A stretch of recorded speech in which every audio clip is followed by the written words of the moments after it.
dernier quart d'heure de Smart Bourse. Chaque soir, c'est le quart d'heure thématique. Nous allons parler justement ce soir de la gestion thématique en général et du thème de la sécurité, de la safety en particulier avec Mathieu Rollin qui est gérant chez Thematics Asset Management. Bonsoir Mathieu. Bonsoir Grégoire. Et vous pilotez notamment la stratégie, le fonds dédié à la safety qui s'appelle Safety chez Thematics AM. Mathieu, un mot quand même de l'ambiance générale au terme de cette année 2023 pour la gestion thématique, notamment après une année 2022.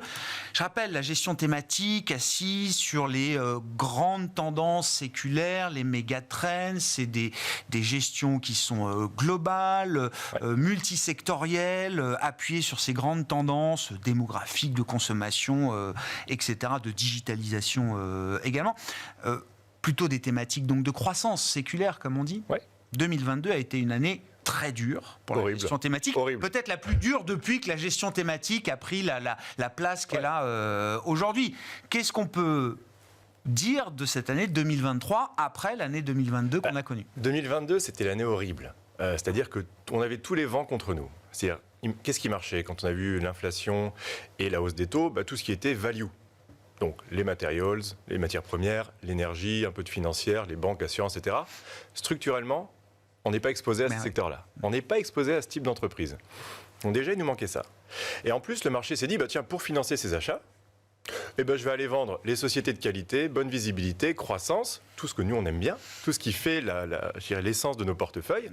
Et donc, tout a été vendu massivement, sans faire trop attention à la qualité des fondamentaux. C'est-à-dire qu'on a eu un mouvement de vente massif, mais que moi, quand je regardais les fondamentaux de mes entreprises, je disais, mince, il y a quand même quelque chose qui ne va pas. Ouais. Parce que moi, les fondamentaux sont bons, mes rythmes de croissance ne sont pas impactés. On parlait d'inflation. Moi, la plupart de mes entreprises, toutes les entreprises de mon portefeuille, avaient plutôt soit des marges stables, voire en légère hausse, parce qu'elles ont ce fameux pricing power, cette capacité à dicter leur prix. Donc, c'est qu'on était en 2022 dans une situation un peu ubuesque, où on avait des valorisations qui étaient au tapis. On avait enfoncé tous les planchers de valorisation. Et des fondamentaux qui étaient bons. Alors c'est vrai que 2023, fin 2022, on regardait ça avec Frédéric Duprat, qui est mon co-gérant, et on se dit, il y a quand même quelque chose qui tourne pas rond, donc on a commencé à se repositionner, parce que nous, notre métier, et vous le savez, c'est d'investir selon les fondamentaux des entreprises. On valorise nos entreprises, et quand je regardais les fondamentaux et les valorisations, on s'est dit, il y a des affaires à faire. Et 2023 nous a donné plutôt raison parce que depuis le début de l'année, le fonds est en hausse de quasiment 25%. Donc on a bien repris après une année très dure 2022. Et 2023, ce qu'on revoit, c'est que le marché a en quelque sorte reconnecté les fondamentaux d'un côté, toujours très bons, et la valorisation qui était au tapis en début d'année. Donc on a une revalorisation, ça peut être la cybersécurité, le paiement fonctionne aussi bien, sécurité au travail fonctionne très bien, donc différents sous-thèmes comme ça qu'on développe dans le fond, qui se comportent très bien depuis le début de l'année. C'est important quand même parce que ces moments de stress test, je trouve que c'est toujours très riche d'enseignements pour la suite. Ça permet de tester quand même les convictions et les modèles d'investissement sur la base desquels on a construit les portefeuilles. Ça permet de valider aussi tout simplement que les tendances qu'on a identifiées comme étant des tendances séculaires sont bien des tendances solides qui peuvent justement traverser des épisodes comme 2022, Mathieu. Il faut savoir faire le dos rond. Alors c'est vrai que là, je suis ravi, j'ai un sourire aujourd'hui, je suis ravi de vous voir. 2022, il n'avait pas le même. Ça a dû trotter dans la tête. Ça a trotté, on se remet en question, mais l'avantage, et c'est vrai que chez Thematics, on a un process qui est extrêmement structuré, et nous, notre job, c'est d'appliquer notre process. Donc on n'a pas changé notre style d'investissement parce que si en 2022 on s'était amusé à aller acheter des banques, à aller acheter des matières premières ou de l'énergie, c'était le meilleur moyen de se prendre les portes de saloon. Bien sûr. Ce qu'on a fait, c'est que bien sûr on est resté sur nos entreprises, on a réduit la voilure quand on a vu le vent tourner, naturellement on a réduit la voilure. Alors quand on regarde dans le rétro, on se dit peut-être pas assez. Oui. Ça c'est un fait, mais malgré tout, on a réduit la voilure certains titres, on a renforcé les titres plus défensifs, c'est-à-dire ce qu'on a fait au sein de notre univers d'investissement, mais on n'a pas dérogé à notre process d'investissement. Ce qui fait que, depuis le début de l'année, le rebond est là, et ce qui fait que depuis la création du fonds, on affiche une perf annualisée de plus de 12%, donc plus 12% par an, ce qui me paraît plutôt pas mal. Vous fêtez les 5 ans Ouais, vous allez fêter, c'est ça, les 5 ans, pour Tematix et pour les fonds originaux de la gamme Tematix. Le mois de décembre marque les 5 ans d'histoire. Toujours un track important, effectivement. Les 3 ans, les 5 ans, c'est des tracks... étapes fondamentales. Exactement, qui sont très regardés par les investisseurs, les partenaires, les clients et les distributeurs. Qu'est-ce qu'on peut dire en matière d'investissement pour le thème que vous gérez, Mathieu? Donc c'est safety et cyber, c'est ça, c'est les deux. Alors c'est la sécurité au sens large. Et donc dedans, il y a aussi la cybersécurité. Il y a de la cybersécurité. Qu'est-ce qu'on peut dire des perspectives générales du thème safety, effectivement, que je ne veux pas résumer à la cybersécurité, parce que vous l'avez dit, il y a plusieurs sous-thèmes et il y a plusieurs segments de marché qui composent ce thème de la sécurité. La diversification, elle est absolument essentielle dans notre thématique, parce que si on était uniquement un fonds cyber, on aurait un biais tech beaucoup trop important, pas assez de diversification à la fois des moteurs de croissance, des moteurs de performance, très monosectoriel. Et des risques. Oui. On serait même... Je fais une petite parenthèse. La gestion thématique, c'est pas une gestion sectorielle, c'est pas une gestion industrielle. Un fonds cyber, c'est un fonds industriel. Moi, je gère un fonds sur la sécurité. Donc, j'ai de la cybersécurité, j'ai de la sécurité des paiements, j'ai de la sécurité sanitaire, j'ai de la sécurité des transports, de la sécurité de la vie quotidienne et de la sécurité du travail. Donc j'ai 6 sous-thèmes qui me permettent d'avoir quelque chose d'extrêmement diversifié. Et c'est vrai que les perspectives sont bonnes. Il y a une phrase que j'aime bien dire, c'est que la sécurité, c'est partout, tout le temps. Ça veut dire quoi? Ça veut dire qu'on ne peut pas se passer de sécurité. Donc ce qui veut dire que j'ai en permanence une demande pour les produits, les services fournis par les entreprises dans lesquelles je vais investir. Et en ce moment, ce qui marche très très bien, c'est tout ce qui est cybersécurité. J'ai la chance de revenir d'une conférence aux États-Unis où j'ai pu voir beaucoup de patrons d'entreprises dans le domaine digital principalement, à la fois dans le domaine cybersécurité, data center, sécurité des paiements. Et on voit que tout ce qui est lié à la sécurisation des données, impulsé par l'intelligence artificielle. Parce qu'on voit bien que ça crée de nouveaux besoins en termes de sécurisation des données, d'accès aux données et de stockage des données. J'ai eu la chance de voir une entreprise américaine qui spécialise dans les data centers, les centres de données, et le directeur financier me disait, si je pouvais multiplier par 4 la vitesse de construction des data centers, je le ferais. La demande est intarissable. Donc on a vraiment des domaines où la demande est très très forte, et on traite toujours, je dois le reconnaître, malgré une année 2023 qui a été très bonne pour ces entreprises, sur des niveaux de valorisation qui sont toujours très attractifs. Donc on a toujours un vivier de valeur sur 2024 qui vont être toujours extrêmement attractives. Quand vous dites l'IA est un push pour le thème de la cybersécurité, qu'est-ce que ça veut dire précisément, Mathieu? Est-ce que ça veut dire qu'effectivement, il y aura besoin de sécuriser toujours plus de serveurs dédiés à l'IA, aux usages de l'IA générative notamment, je rappelle, c'est pas l'IA qu'on a inventé en 2022, c'est les développements dans l'IA générative qui ont donné une nouvelle dimension, effectivement, aux outils générés par l'intelligence artificielle. Ou est-ce que c'est l'idée que finalement, le développement de l'IA générative multiplie le risque d'attaque informatique dans le monde? En fait, c'est assez bien résumé, c'est à la fois une menace et une opportunité. C'est une menace parce que l'IA générative, ça va permettre une chose fondamentale, c'est diminuer le coût des cyberattaques.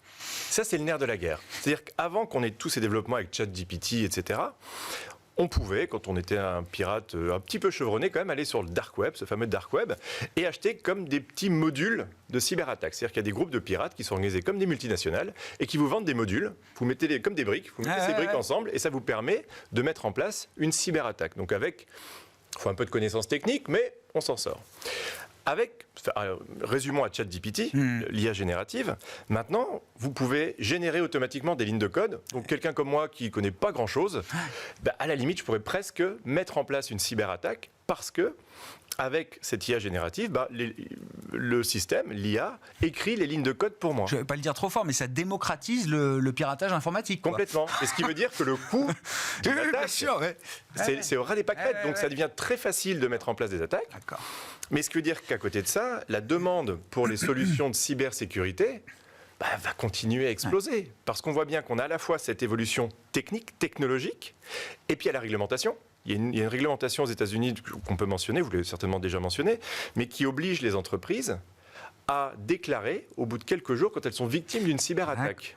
Imaginez la pression sur les entreprises. Parce qu'avant, elles le cachaient un peu sous le tapis. Maintenant, elles n'ont plus le choix. La SEC les oblige à divulguer ça. Donc, imaginez la pression sur les PDG d'entreprises américaines pour s'équiper en solutions de sécurité parce qu'ils ne veulent pas faire les gros titres en disant un tel a été piraté. Donc, ce qui fait que structurellement, on a une demande qui va rester extrêmement forte pour les années à venir. C'est la fameuse croissance séculaire, croissance de très long terme, qui s'illustre parfaitement le domaine de la cybersécurité. Et c'est bien perçu de la part des entreprises, des corporates, comme un investissement. C'est-à-dire que c'est plus le côté coût informatique, on appelait ça sécurité informatique. Ouais.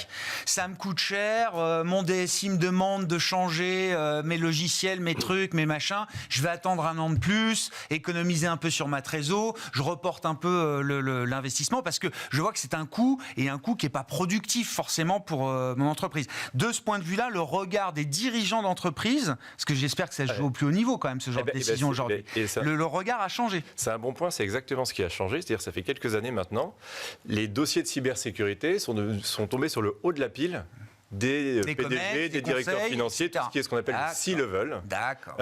Alors avant, c'était en effet juste un département IT. Maintenant, alors, il y a un petit effet négatif qu'on a vu depuis quelques trimestres, c'est que ça rallonge un petit peu les durées de négociation.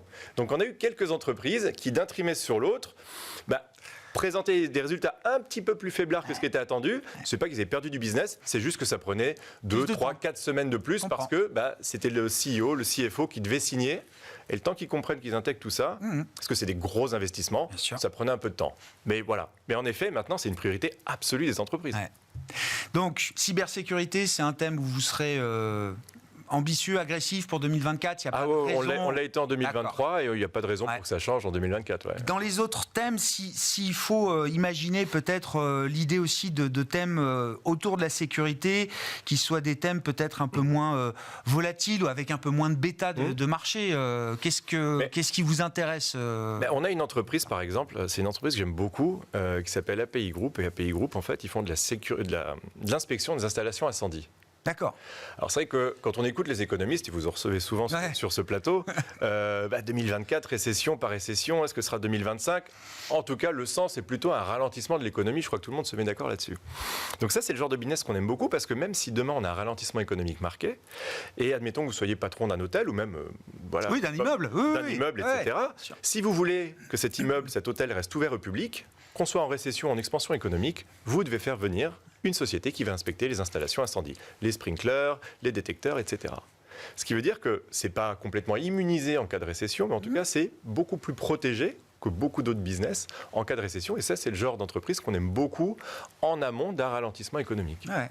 Donc on trouve de la récurrence quand même beaucoup dans ces business de sécurité. On a beaucoup de récurrence. On a un autre exemple, parce que je sais que Paris est plutôt un problème de rats, de puces de lit. On a beaucoup de problèmes. J'entends ça dans les médias. On a beaucoup de problèmes comme ça. On le lit, on le voit. Bon, on a des entreprises comme Rollins, par exemple, aux États-Unis, ou Rentokil au Royaume-Uni, qui sont des sociétés de lutte contre les nuisibles. Ouais. Donc vous avez des rats, des puces de lit, des cafards, etc. Vous faites appel à ces genres d'entreprises. C'est booming, ça. Vous avez des moustiques, par exemple. Vous êtes en Floride, une super villa, vous avez des moustiques. Faites appel à Rollins pour faire partir ces moustiques, pour profiter de la piscine et du jardin. Sauf que si le mois d'après vous faites plus appel à Rollins, devinez qui revient. Les petites bêtes reviennent. Donc là aussi, vous avez une récurrence, une visibilité, et c'est rudement efficace d'un point de vue investissement. Du moustique aux attaques informatiques. Voilà, c'est le thème, le spectre du thème de la sécurité. Comment vous dites, Mathieu, la sécurité, c'est partout et tout le temps. C'est ça, voilà, des moustiques en Floride aux attaques informatiques. Merci beaucoup, Mathieu, d'être venu nous éclairer sur la gestion thématique et sur le thème que vous pilotez plus précisément chez Thématiques AM autour de la sécurité. Safety, gérant chez Thématiques Asset Management, Mathieu Rollin, qui était l'invité du quart d'heure thématique de Smart Bourse ce soir.